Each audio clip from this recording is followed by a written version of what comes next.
usajili na michango kwa jamii. Pia hiyo ni nafasi yetu, na kwa kuendelea kuna kusikiliza jamii katika zile peji zako, ukiwa unahamasisha, kuna maoni yanaweza yakaletwa.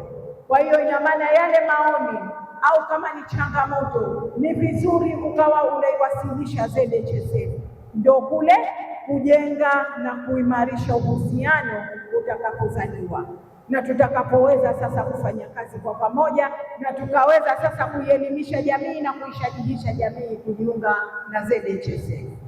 Lakini vile vile kujenga uaminifu.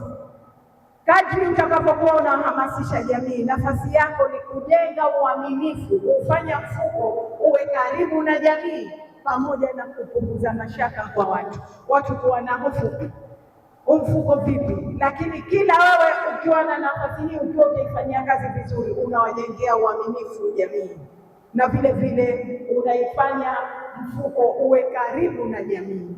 Wiki mbili zilizopita tulikuwa tuna semina, tulitoa mafunzo na vikundi vile ambavyo vya wajasiriamali, pengine na huyo mama huyo, pengine mama ntilie au mtu ambaye alikuwa nini wake ni ule leo atoke auze ndo anapata ile kula yake. Wamerahisishiwa kwa kupitia vile vikundi. Kuna namna nyingine ya kuwasilisha michango, kuna njia kwa kupitia kwenye vile vikundi vyao vile ambavyo vikundi vile vya ushirika, anaweza akajiunga kule akapata unafuu wa kuchangia, aidha wakachangiwa, pengine wakachangia kwa kila mwezi kwa installment, baada ya kuilipa hii yote kwa pamoja, pengine kila mwezi wakafanywa installment, pengine analipa 20,000, 15,000, akapatiwa huduma yeye pamoja na familia yake. Au pengine kile kikundi, kuna model nyingi za kusaidia, pengine watakopeshwa kupitia kwenye kile kikundi, alafu baadaye zile pesa watakuwa wanazirejesha kidogo kidogo, pengine kila siku 1,000, kila siku 2,000. Kwa namna hiyo itakuwa ni njia rahisi huyu ambaye atakuwa hana uwezo wa kulipa kwa pamoja akawasilisha ile michango. Kwa hiyo lakini zoezi la sekta isiyo rasmi ndio linaendelea. Kwa hiyo kwa kukueleza usajili wetu, tumefikia hapo kwenye zoezi la sekta isiyo rasmi.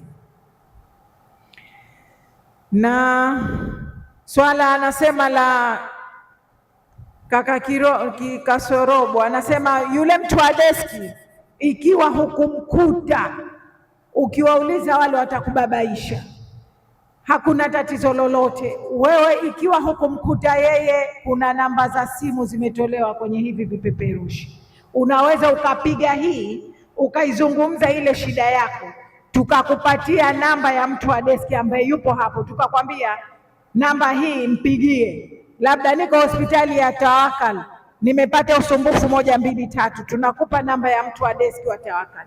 Hatuwezi kuzibandika zile namba kwa sababu kama tulivyowaambia, wale hawakai pale kwa kudumu, kwa sababu watanunulika pale. Tunawapeleka wakiwa ni wageni, na baada ya muda mfupi waondoke, wende kwengine akawe mgeni tena. Lakini ukisema yule ndio awe moja kwa moja uko pale, baadaye yeye yule atanunulika kwa wale watu wa huduma. Kwa hiyo pale tunawaweka angalau mwezi mmoja, ukimaliza mwezi tunawabadilisha, tunamleta mwingine, alokuweko kule analetwa pale, alokuweko huku anapelekwa huku. Kwa hiyo kama ukiona umefika pale umewambia wale, basi naomba, kashakwambia yeye alipokujibu, ukimwambia naomba kuonana na mtu wa deski wa ZHSF ambaye yuko hospitali hii, akikwambia manake anakubabaisha, piga simu hizi za mfuko moja kwa moja, utapewa namba na atakusaidia, au shida yako utaisema. Ikiwa tunaweza kuitatua sisi huku tuliko ofisini, basi itatatuliwa. Na vile vile maoni tumeyapokea ya kuandaa siku ya wachangiaji, lakini kwanza hapa angalau ingekuwa tushawamaliza wote wanaoingia. Tunataka tumalize, ndio maana tunataka uhamasishaji uende kwa spidi kubwa ili watu wote wajisajili kwenye mfuko. Halafu tukianza kupanga siku ya wachangiaji, tunawatizama wepi wachangiaji bora, ili tuje tutoe zawadi pia, kwa sababu kwa sasa hivi utawaonea wengine bado hawajaingia, utawawekea vigezo gani? Kwa hiyo hili tumelipokea na tumeliweka kwenye mazingira yetu, na tunataka sasa sisi tuliandalie kama hivyo unavyosema, lakini lazima kwanza tuwe tumewapata wengi. au wote tuseme, tumalize ile usajili, alafu sasa tutakuwa tunaangalia taasisi kwa taasisi, tunazishindanisha. Taasisi hii ndio mchangiaji mzuri, ikija sekta binafsi huyu ndio kiongozi kinara wao, ukija sekta isiyo rasmi huyu ndio kinara wao. Kwa hiyo pale itakuwa inavutia zaidi. Na kwa upande wa kaka Hafidh, yeye amezungumzia masuala ya maoni pia. Nafikiri wasanii tuyachukueni, na ndio maana sisi tukakuiteni. Wapo wengi jamani, lakini wengine hatuwezi kuwakusanya nyote kwa pamoja. Ni lazima tutengeneze makundi, tuchukue kwa awamu, lakini mkijiaminisha kwenye kazi zenu, na sisi ndio tunazidi kuwaamini, kwa sababu kama tulivyoelezana pale, umuhimu wenu kwa jamii. Na kaka Ziro akaendelea akazungumzia mwanachama ambaye amefariki akaacha watoto, inakuwaje? Huu mfuko jamani umekuja kwa ajili ya watu wote, na mfuko huu haumwachi mtu, uwe una uwezo wa kuchangia, uwe huna uwezo wa kuchangia. Na ndio maana tukaambiwa pale kuna kundi C ambalo litachangiwa na serikali. Wewe hutachanga, ikiwa huna uwezo wa kumchangia mtoto wako, atachangiwa na serikali na huduma atapata. Sasa mwanachama anapofariki, ina maana wanachama wake umekwisha, hana tena michango atakaoleta. Lakini hawa watoto wake, kama yupo mzazi wake mwingine, basi yule mzazi atasajiliwa na atawabebeshwa wale watoto.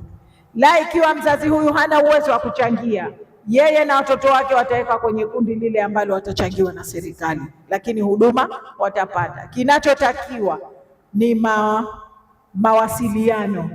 Mwanachama anapofariki, wale wanaohusika walete zile taarifa. Wakileta taarifa, ndio itabadilishwa lile kundi. Hata sisi wafanyakazi, inawezekana leo unafanya kazi, kesho ukaamua kuacha kazi ukaingia sekta nyingine. Wanachama wako haufi, isipokuwa utakuwa umebadilisha kundi, umetoka kwenye kundi la wafanyakazi umekwenda kundi la sekta isiyo rasmi.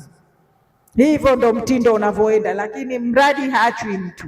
Una uwezo wa kuchangia, utachangia. Huna uwezo, utawekwa kwenye kundi la waliokuwa hawana uwezo, na watachangiwa na serikali. Huduma zinapatikana kama kawaida. Nafikiri nimepita kote au lipo mwaje? Na kidogo hapo ningependa kutilia nyama kuhusiana na hili swala la mzazi ikiwa kama amefariki. Kawaida sasa hivi kama mzazi amefariki akaacha watoto wale, tunakuwa tunaendelea kumpa huduma kwa miezi 3. Kwa hiyo kadi ambayo itakayofungwa ni ya yule aliyefariki.